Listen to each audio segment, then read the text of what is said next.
وقت بخیر خدمت دوستان عزیز، خیلی خوش اومدید به ویدیوی جدید. بچه‌ها من 5 تا ویدیو توی کانالم گذاشته بودم و فکرشون نمی‌کردم اصلا اینقدر بامرام باشید، شما با معرفت باشید.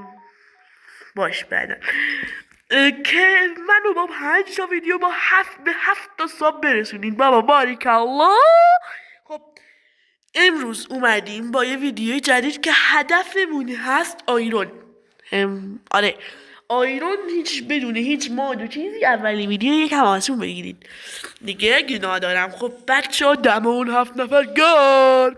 خب اومدیم با یه ویدیو جدید، خیلی نوکرتونم که منو ساب میکنید. حتما این پنگوئن بیچاره رو اگه ساب ندارید ساب کنید تا هرچه زودتر 3 نفر مونده که 10 تایی بشیم داداشان.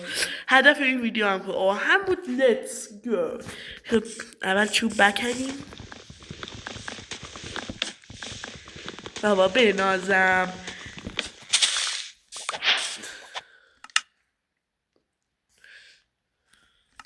خب یکم چوب بیشتر بده داداش، نمیشه هیچی بسازم با اون. بعد چی؟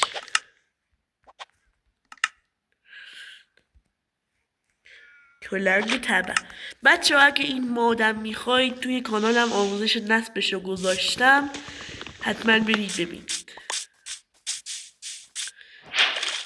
خب برویم آن بره.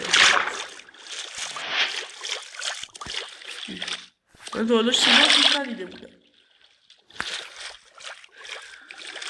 تازه خودم رو نصب کردم و ویدیویی باش نذاشتم.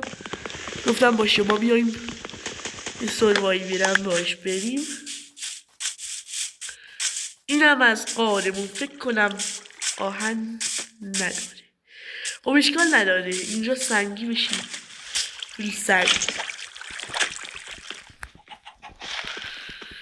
مثلم همچنان به درد نخور توی بازی میمونه.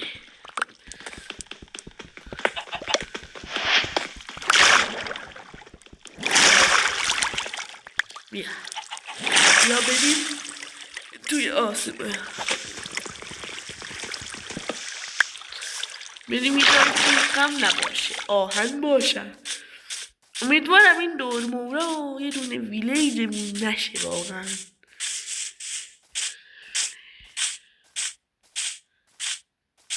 اونجا مطمئنم آهن هست.